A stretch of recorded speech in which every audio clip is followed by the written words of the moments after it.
लगभग 11 साल हो गया। भावुक हो रहे हैं आप? 11 साल हो गया और 11 साल के बाद मुखिया जी को न्याय मिल रहा है। हमने क्या बोला, सीएम का कुर्सी इनका छीनने वाला था, तभी ना उनकी हत्या करवाई गई। नहीं तो हत्या 90 के सरकार में क्यों नहीं हो गई? क्योंकि मुखिया एक ऐसा चेहरा थे जो सीएम से बढ़कर हो गए थे। कि मुखिया जी अगर जाति के लिए लड़ते तो सिर्फ भूमिहार उससे फायदा में आते। कि ये बिहार आज जो तरक्की देख रहा है, भले ही हम उसका क्रेडिट ले लें, लेकिन कहीं ना कहीं इसके पीछे का श्रेय सभी जान रहे हैं कि मुखिया को जाता है। जो लोग 1990 के बिहार को जानते हैं वो रणवीर सेना और ब्रह्मेश्वर मुखिया के नाम को भी जानते होंगे। वही ब्रह्मेश्वर मुखिया जिन्होंने समाज के लिए हथियार उठाया। कानून और प्रशासन, सरकार भले ही उन्हें एक अपराधी मानती हो, लेकिन लाखों करोड़ों ऐसे भी उनके चाहने वाले हैं जो आज भी उन्हें अपना मसीहा मानते हैं। वही ब्रह्मेश्वर मुखिया जिन्हें 1 जून 2012 को अपराधियों ने मौत के घाट उतार दिया और 10 साल तक उनके आरोपियों की पहचान तक नहीं हो पाई। आज खुशी का पल आया है, उनके हत्या के आरोपियों की पहचान हो गई है। सीबीआई ने चार्जशीट अपना जमा किया है और 8 के लगभग आरोपियों की पहचान हो पाई है। हमारे साथ बात करने के लिए अमृतांशु वत्स जी हैं। लगातार उनकी हत्या के बाद ये आवाज़ उठाते रहे हैं, चाहे आरोपियों की गिरफ्तारी की बात हो या उनके लिए आवाज़ उठाते रहे हैं लगातार। खुशी का पल है, बहुत ज़्यादा खुशी का पल है, क्या बताएं, बयान नहीं कर सकते। आज की खुशी कोई परमेश्वरवादी जो भी उनके सिद्धांत को मानने वाला होगा या उनके संगठन का कोई व्यक्ति होगा, आज वो खुशी बयान नहीं कर सकता है कि आज 10 साल, लगभग 11 साल हो गया। भावुक हो रहे हैं आप? 11 साल हो गया और 11 साल के बाद मुखिया जी को न्याय मिल रहा है। तो कोई छोटी बात नहीं है। कह दो कि हर व्यक्ति जो उनसे इत्तेफाक रखता है, जो मुखिया जी से सहानुभूति रखता है, जिन्होंने उन्हें देखा है, जो उनसे प्रभावित थे, आज उनके लिए खुशी का पल है। क्या कहेंगे? चिराग पासवान की पार्टी के एक बड़े नेता हुलास पांडे का नाम इसमें आ रहा है सामने, क्या कहेंगे? देखिए, सीबीआई ने उनको आरोपित घोषित किया है। न्यायालय का ये काम है कि न्यायालय उस पर फैसला दे, वो अपने प्रतिक्रिया दे। मेरा काम बस इतना है कि उनके हत्यारों को सज़ा दिलाया जा सके। एक लड़ाई, क्योंकि शपथ ली थी हमने भी जिस समय कोर्ट ज्वाइन करना था, जिस समय हमने बार काउंसिल का सर्टिफिकेट लिया था, कि अन्याय के खिलाफ जंग जारी रहेगी और अगर न्याय दिलाने की बात रही तो हम, जो मेरा प्रोफेशन है, उससे किसी तरीके का कोताहत नहीं करें। तो बाई प्रोफेशन भी और एक सामाजिक तौर पर भी, जब तक मुखिया जी के आरोपियों को सज़ा नहीं होगी तब तक लड़ाई जारी रहेगी। क्या लगता है आपको, मुखिया जी की हत्या में क्या रहा होगा मुख्य आधार? राजनीति या कुछ और? राजनीति ही आधार रही है। पर्सनल कोई रंजिश नहीं था मुखिया जी। मुखिया जी एक ऐसे व्यक्ति थे, अगर आप मिले होते उनसे समय पर तो आपको पता चलता कि मुखिया जी जैसा व्यक्ति होना बहुत मुश्किल है। मतलब आप कोई भी हो, एनीबडी, मुखिया जी आपको उतना ही रिस्पेक्ट से, आप एक छोटे बच्चे हों, एक रोड पर रिक्शा चलाने वाले हों, ठेला चलाने वाले हों, आप कोई धनासेठ हों, आप संप्रदा बाबू हों, सब के लिए संभाव रखते थे मुखिया जी। मतलब असली कम्युनिस्ट माइंडसेट उनका था। आज भले कम्युनिस्ट पार्टी अलग हो, बनी हुई हो और उसके नाम पर कितना तरीके का आडंबर चल रहा हो, लेकिन असली कम्युनिस्ट था कि सब में उस समानता देखते थे। और मुखिया जी जैसा व्यक्ति उस फ्रेम में होने के बाद अगर लोग उनको बदनाम करते हैं, उनके बारे में अनाप शनाप बोलते हैं या फिर उनको हत्यारा और अतिथि कहते हैं, तो हम इस चीज़ से थोड़ा सा बाइफरगेट करते हैं। क्योंकि देखिए, समय की मांग होती है। एक राह चलने वाला कुत्ता भी, अगर आप उसको ढेला मारते हैं, भागने का जगह उसको होता है तो वो भाग निकलता है।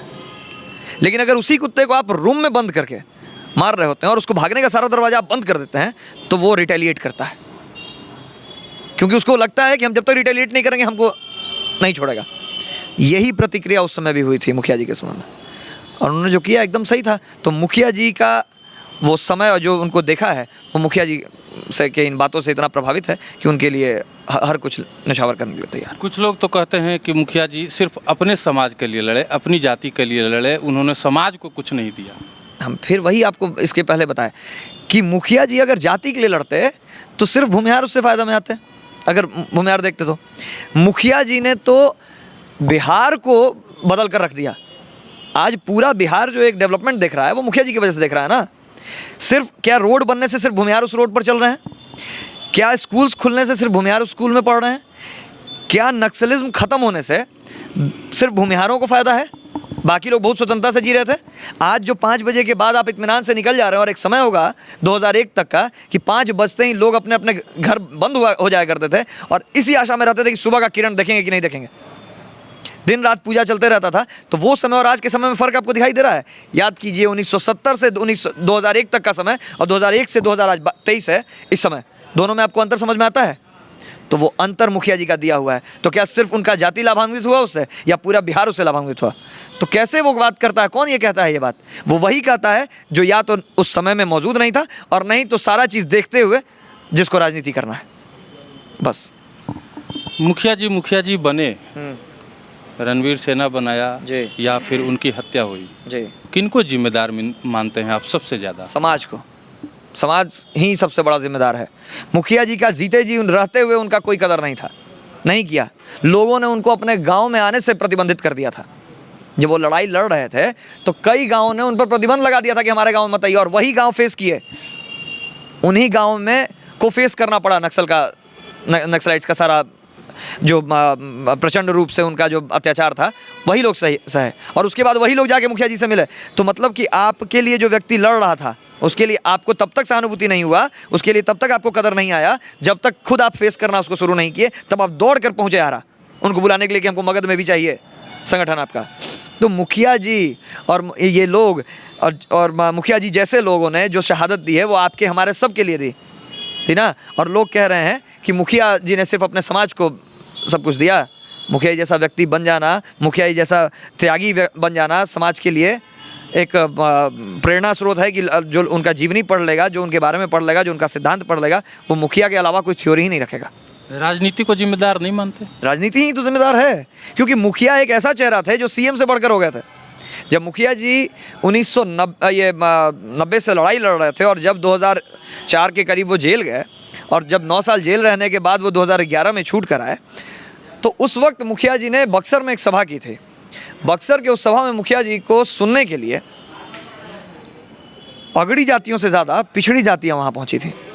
और वो सीआईडी और बाकी जो एजेंसियाँ थी उन लोगों का कान खड़ा कर दिया कि मुखिया जिसको अगड़ी जाति का मसीहा माना जाता है या एक टैग लगा हुआ है सिर्फ जाति का, उसको सुनने के लिए बैकवर्ड और SC ST तबके के इतना बड़ा भीड़ 20,000 का भीड़ जमा हो गया है। तो मुखिया अगड़ी जातियों का तो नेतृत्व करता थे ही। अब सरकार को लगने लगा, उस समय की तत्कालीन सरकार को, कि अब तो ये पिछड़ों का भी वोट ले लेगा। और बिहार में जो लगातार 10-15 वर्षों से जो जातिवाद की सरकार चल रही थी, एक माइंडसेट बना हुआ था, वो टूटना शुरू हो गया था। तो राजनीति ने ये तय किया कि अगर मुखिया आगे बढ़ गए और अगर 2-4 साल और इसी तरीके का सभा हुआ और इनकी लोकप्रियता बढ़ी तो कहीं मुखिया CM कैंडिडेट ना हो जाए। और राजनीति में ही ये षड्यंत्र किया गया और मुखिया जी की हत्या करवाई गई थी। आप जिस सरकार की बात कर रहे हैं, 1990 के दौर की जिस सरकार की बात कर रहे हैं, वो जिम्मेदार थे। लेकिन जिस सरकार के दौर में उनकी हत्या हुई वो जिम्मेदार नहीं, वही जिम्मेदार है। हमने क्या बोला, CM का कुर्सी इनका छीनने वाला था, तभी ना उनकी हत्या करवाई गई। नहीं तो हत्या 90 के सरकार में क्यों नहीं हो गई? मुखिया जी को एक खरोच नहीं आया? मुखिया जी को उस 90 के सरकार में एक खरोच तक नहीं आया। क्यों नहीं आया? इसलिए नहीं आया क्योंकि उस सरकार में आपके साथ अगर अन्याय हो रहा था तो दूसरे के साथ भी न्याय नहीं हो रहा था। ठीक है, उनके साथ दोनों के साथ ऐसा कंडीशन था कि आप आपस में लड़के सुलह लीजिए, उसको संभाल लीजिए, सरकार इस बीच में नहीं पड़ने वाली है। लेकिन यहाँ तो एक तरफा सरकार शुरू हो गई। यहाँ एक माइंडसेट और एक तबके की सरकार आ गई और इसने दिखावा तो किया कि हम बिहार संभाल रहे हैं, लेकिन ये आपकी सबसे बड़ी विद्रोही हो गई, सबसे बड़ी विद्रोही हो गई। मतलब अप्रत्यक्ष रूप से आप ये कह रहे हैं कि एक ने मुखिया जी को मुखिया जी बनाया और एक ने मुखिया जी का अस्तित्व खत्म कर दिया। जिस मुखिया ने, क्योंकि उसको लगने लगा कि ये बिहार आज जो तरक्की देख रहा है, भले ही हम उसका क्रेडिट ले लें, लेकिन कहीं ना कहीं इसके पीछे का श्रेय सभी जान रहे हैं कि मुखिया को जाता है। तो अगर मुखियाएं प्रत्यक्ष रूप से आ जाते हैं गद्दी पर तो इनकी लोकप्रियता स्वाभाविक है कि बढ़ जाएगी, क्योंकि इन्होंने ग्राउंड पर काम किया है और हम सिर्फ राजनीति से यहाँ चयन होकर आए हैं। तो गद्दी जाने का डर। अब तो हत्या आरोपियों की पहचान हो गई, सब कुछ हो गया, अब ट्रायल चलेगा, जो भी होगा। क्या मांग है आपकी? अब मांग है कि न्यायालय सही तरीके से सारे सूत्रों और सबूतों को देखते हुए जो उचित लगे उनको दंड दें और कठोर दंड दें, क्योंकि समाज के द्रोहियों को जीवित रहने की का कोई हमको लगता है कि जगह नहीं होना चाहिए पृथ्वी पर। जिन्होंने समाज के उतने बड़े मसीहा की हत्या कर दी, वो आदमी आज जीवित अगर घूमे सरेआम तो सरकार और पुलिस दोनों के ऊपर एक लांछन है। और 10 साल 15 साल लग जाए मुखिया जी के हत्यारों को खोजने में, तो आम आदमी का क्या हालत होगा। ये एक बहुत बड़ा सीख हो गया न्यायालय के लिए। लोग आस लगा कर बैठे हैं, अगर मुखिया जी को न्याय मिल जाता है तो समझिए कि सभी लोग का आशा एक हो जाएगा, न्यायालय पे बंध जाएगा जो बीच में टूटने लगा था, कि न्यायालय में इंसाफ होता है आज भी और हम न्यायालय के भरोसे बैठ सकते हैं। उन लोगों को क्या कहेंगे जो मुखिया जी के नाम पर आज तक सिर्फ राजनीति करते आए? वो लोग आज भी राजनीति कर रहे हैं, आने वाले समय में भी सिर्फ आपको राजनीति करते हुए दिखाई देंगे, क्योंकि वैसे लोग उन लोगों की चाहत ही थी कि मुखिया जी चले जाएं तो हमको राजनीति का मौका मिले, क्योंकि मुखिया जी के रहते हुए तो उनकी राजनीति चलनी नहीं थी। और मुखिया जी एक आधार उनके लिए बने हुए हैं, उनका रोजी रोटी उसी मुखिया जी के नाम से चल रहा है।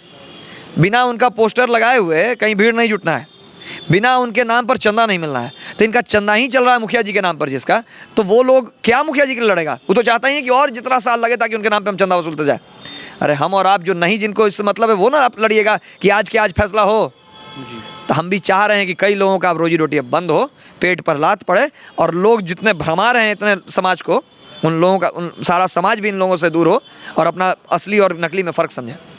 चलिए, अमृतांशु वत्स को आपने सुना, इन्होंने सारा चीज़ साफ कर दिया है और इनकी मांग है कि मुखिया जी के हत्यारों को जल्द से जल्द कड़ी से कड़ी कार्रवाई पुलिस के द्वारा, कानून के द्वारा की जाए। बाकी आप क्या सोचते हैं कमेंट बॉक्स में बताइएगा, और ये इंटरव्यू आपको कैसा लगा ये भी हमें बताइएगा।